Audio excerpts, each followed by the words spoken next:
सबसे पहले महादेव के चरणों में प्रणाम करती हूँ, मेरा प्रणाम स्वीकार हो। मैया पार्वती के चरणों में प्रणाम करती हूँ, मेरा प्रणाम स्वीकार हो। कार्तिक गणेश दोनों भैया के चरणों में प्रणाम करती हूँ, मेरा प्रणाम स्वीकार हो। सभी देवी दुर्गा के चरणों में प्रणाम करती हूँ, मेरा प्रणाम स्वीकार हो। आप सभी गुरु भाई बहन के चरणों में प्रणाम करती हूँ और महादेव से दया कर मांगती हूँ कि हे महादेव दया कीजिए, सब पर दया कीजिए।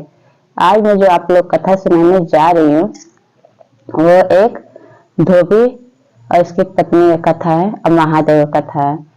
अगर देख इस कथा में आपको पता चलेगा कैसे महादेव ने गुस्से में आके धोबी की पत्नी को सुअर बना दिया। कथा बहुत सुंदर है, कथा शुरू से अंत तक सुनिएगा। कथा अच्छा लगे तो मेरी वीडियो को लाइक कीजिएगा, चैनल को सब्सक्राइब कीजिएगा, कमेंट बॉक्स में हर हर महादेव जरूर लिखिएगा, दोस्तों में यारों में शेयर कीजिएगा। किसी गांव में एक धोबी रहता था।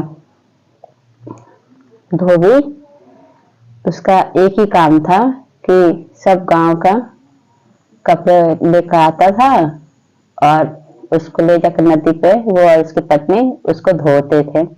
धोबी की पत्नी थी तो बहुत सुंदर थी, इतनी सुंदर थी मानो राजकुमारी है। ऐसे उसका दिन बीतता था और धोबी जो था तो वो महादेव का परम भक्त था। सुबह उठ के धोबी क्या करता था कि वो महादेव के 3 सूत्र का पालन करता था, चर्चा मांगता था, चर्चा सुनता था, दया मांगता था, नमः शिवाय का 108 बार जाप करता था। इधर धोबी की पत्नी थी, वो सुबह उठ के चूल्हा चौका में लग जाती थी। सुबह का काम गुरु भाई बहन आप जानते हैं, झाड़ू लगाना, पोछा लगाना, बर्तन धोना, खाना बनाना, ये काम था। धोबी के 2 बच्चे थे। इस चीज से, ये काम से वो बहुत खुश था। इतना कमाई उसकी हो जाती थी कि अपने परिवार को हंसी खुशी से रख सके। रोज ऐसे करता था, पूरे गांव का, पूरे नगर का कपड़े वसूली करता था, लेकर आता था और दोनों पति पत्नी नदी किनारे जाते, वहां पे धोते, धोके वो धोता धोबी और धोबिन सुखाती थी और कपड़ा लेकर आते थे और ले जाकर धोबी देता था जिसका जिसका कपड़ा लेकर आता था। एक दिन की बात है, महादेव कैलाश पर्वत पर बैठे थे, तब उनके मन में वह विचार हुआ कि चलो एक बार धरती पे मैं जाता हूँ और वहां के जितने प्राणी हैं, जितने निवासी हैं, उन लोग को देख के आता हूँ। आखिर वहां के लोग कैसे हैं, दुखी हैं, सुखी हैं, किस तरह से अपना गुजर बसर कर रहे हैं, किस तरह से रहन सहन हो रहा है उन लोग का। तो ये बात बोलते महादेव अपनी पत्नी से, मैया पार्वती से, कि पार्वती मैं धरती पे जा रहा हूँ देखने के वहां के आदमी जो प्राणी कैसे जी रहे हैं, किस तरह से दुखी है कि सुखी है, देखने जा रहा हूँ। तो मैया पार्वती कहती है कि प्रभु आप जा रहे हैं तो मैं भी आपके साथ चलूंगी। तो कहते हैं ठीक है चलो। वो मना नहीं करते महादेव, दोनों चलते हैं। जब घूमते घूमते उस नदी किनारे जाते हैं तो देखते हैं कि वो धोबी और धोबी की पत्नी एकदम करारे की, एकदम धूप था, खूब गर्मी का दिन था, इतना धूप निकला हुआ था कि मैया पार्वती तो वैसे भी दयालु हैं, तो वो कहती महादेव से कि धोबी की पत्नी की महादेव कितनी सुंदर है, इतनी सुंदर लगती है जैसे कि राजकुमारी। इसका जगह यहाँ नहीं है, इतने करारे धूप में यहाँ पे ये कपड़े सुखा रही है, धोबी धो रहा है, इसको तो राजमहल में होना चाहिए, राजकुमारी बनके इसको आराम करना चाहिए, अपना बढ़िया से जिंदगी काटना चाहिए। ये धोबी के साथ यहाँ धूप में जल रही है, इतने करारे का धूप हुआ है, आप कुछ कीजिए महादेव, कुछ कीजिए। तो महादेव जाते हैं धोबी के पास और धोबी से कहते हैं कि धोबी तुम इतने करारे धूप में यहाँ कपड़ा किस लिए धो रहे हो, तुम मांगो, मैं तुम्हें कुछ देना चाहता हूँ। क्योंकि वो महादेव का भक्त भी था और महादेव बहुत प्रसन्न थे अपने धोबी के भक्ति से। तो कहता है धोबी महादेव से कि प्रभु मैं बहुत खुश हूँ, यही काम में मैं बहुत खुश हूँ, क्योंकि मैं पूरे गांव का, जितने गांव है सब गांव का, नगर का सारा कपड़ा लाता हूँ और मैं धोता हूँ, मेरी पत्नी सुखाती है, 2 बच्चे हैं, तो इतना कमाई हो जाता है कि मैं अपने पूरे परिवार का पालन पोषण कर लेता हूँ। अब हमारी जिंदगी हंसी खुशी से कट जाती है। मैं बहुत खुश हूँ महादेव, हमें कुछ नहीं चाहिए।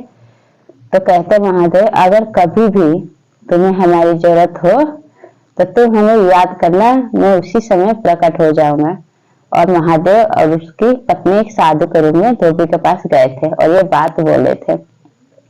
फिर क्या होता है कि उसी समय जब महादेव और मैया पार्वती फिर चले जाते हैं कैलाश पर्वत पे, अंतर्ध्यान हो जाते हैं, तो उस नगर का राजा घूमते घूमते उस नदी किनारे पहुंचता है। जब पहुंचता है तो धोबी की पत्नी को देख के एकदम मोहित हो जाता है, क्योंकि वो इतनी सुंदर थी, मानो कि राजकुमारी जैसी थी, बहुत सुंदर थी धोबी की पत्नी। राजा जो था उस नगर का देख के मोहित हो जाता है।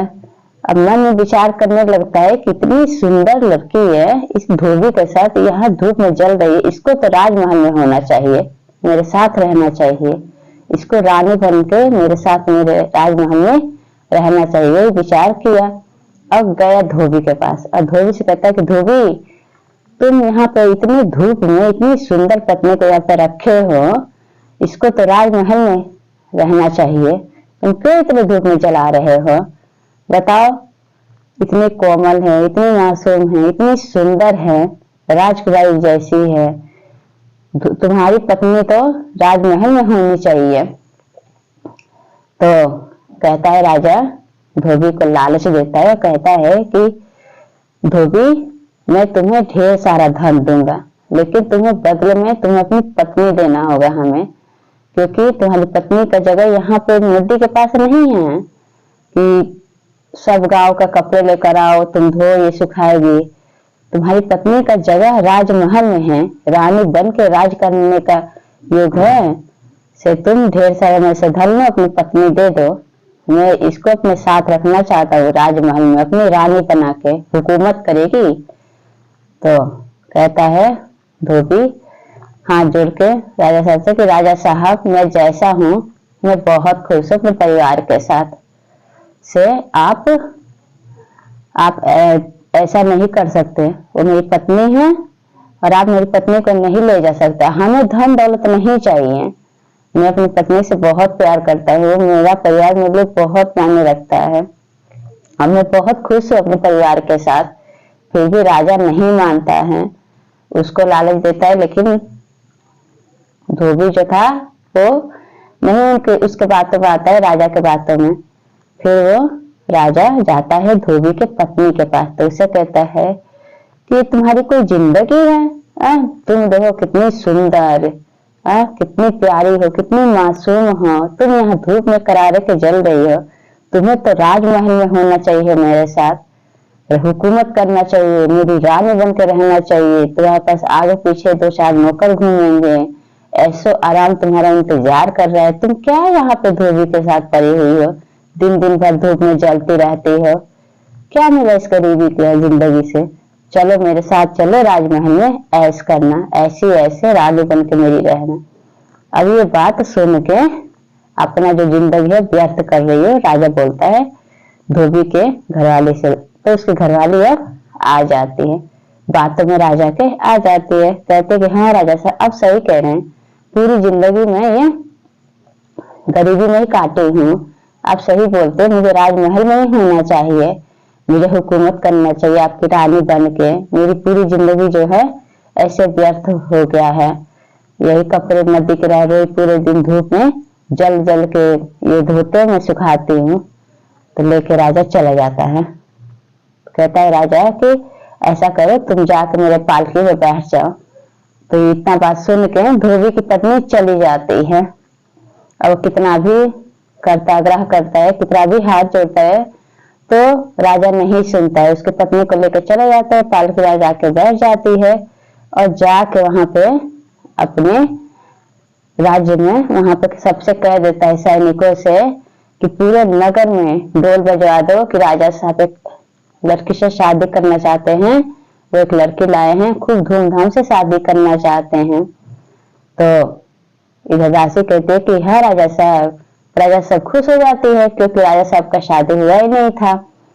तो वहां पे सब कहते हैं, जितनी दासियां रहते हैं कहते हैं कि हाँ राजा साहब लड़की आप खोज लिए, तो कहते हैं कि हाँ मैं खोज लिया हूँ, बहुत सुंदर है, से तुम्हें ढोल बजा दो, पूरे जो राज्य है सब महल को सजा दो दुल्हन के जैसे, आज मैं शादी करूंगा खूब धूमधाम से।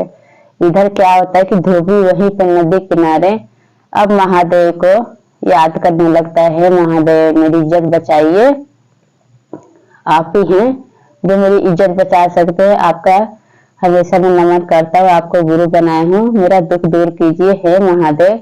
तो जब सच्चे मन से वो साधु और सधवाइन उनकी पत्नी बोले थे कि कभी कोई दुख परेशानी होगा हमें याद करोगे तो हम आ जाएंगे, फिर महादेव अपनी पत्नी के साथ वहां प्रकट होते हैं और धोबी से पूछते हैं कि अब क्या हुआ धोबी, अभी अभी तो तुम थोड़ी देर पहले कहे थे कि तुम्हें हमारी जरूरत ही नहीं है, तुम्हें कुछ चाहिए ही नहीं। तो वो कहता है धोबी कि हे महादेव, राजा इस नगर का है, मेरी पत्नी को ले गया है, आप कुछ ऐसा श्राप दीजिए उसको कि वो ऐसा चीज बन जाए कि राजा लात मार के उसको अपने राज्य से निकाल दे, ऐसा कुछ बना दीजिए उसको, ऐसा कुछ चमत्कार कर दीजिए। तो महादेव कहते हैं तथास्तु। फिर वो अपने श्राप से ऐसा करते हैं कि वो सुअर बन जाती है। जब सुअर बन जाती है तो इधर पूरे राज्य में सजावट हो जाता है। फिर दासियां जब दासी जाती हैं सजाने के लिए रानी को, तो देखती है, कहते राजा साहब की पालकी में नई दुल्हन है लड़की हो, जाके ले और सजाओ उसको, शादी करूंगा मैं। तो जाके जैसे वो दासी देखती तो उसी वक्त तो वो सुअर ही बन गई होती है, सुअर बन गई थी देवी की पत्नी महादेव के कहने से। अब वो जाके दौड़ते दौड़ते जाके कहते हैं, दासी अपने राजा से कहती है कि राजा साहब अब पक्का देखे ना लड़की को जिससे आपको शादी करना है। तो हाँ हाँ मैं देखा हूँ, बहुत सुंदर है, राज करने वाली है, बिल्कुल राजकुमारी की जैसी, बहुत सुंदर है। तो दासी कहती है कि कहाँ है लड़की, तो पालकी में बैठे। तो कहते कि आप एक बार जाके तो देखिए उसका घर, उसमें क्या रखा है, क्या है उसमें। तो राजा सब जाते हैं उसमें। जब जाते हैं तो देखते हैं कि पालकी में तो सुअर बैठी है। अब वो देख के उसको हट हट मार मार के भगा देते हैं, क्योंकि महादेव का देव महादेव, वो एक बार जिस पर नजर डाल देते हैं अमीर को गरीब बना दे, गरीब को अमीर बना देते हैं। फिर क्या किया राजा, उस सुअर जो थी उसको मार के भगा दिया। अब सुअर सोचने लगी कि इससे अच्छा तो लालच जो होता है वो बहुत बुरी चीज होता है, न मैं लालच करती न मैं सुअर बनती, इससे अच्छा तो मैं धोबी के साथ ही खुश थी उसकी पत्नी बन के, कम से ऐसा हाल तो नहीं था, कोई मुझे मारने पीटने वाला तो नहीं था। फिर चलते चलते चलते चलते उसी नदी किनारे चली जाती है और जाके वहां पे धोबी महादेव से मैया पार्वती से बातें ही करता रहता है।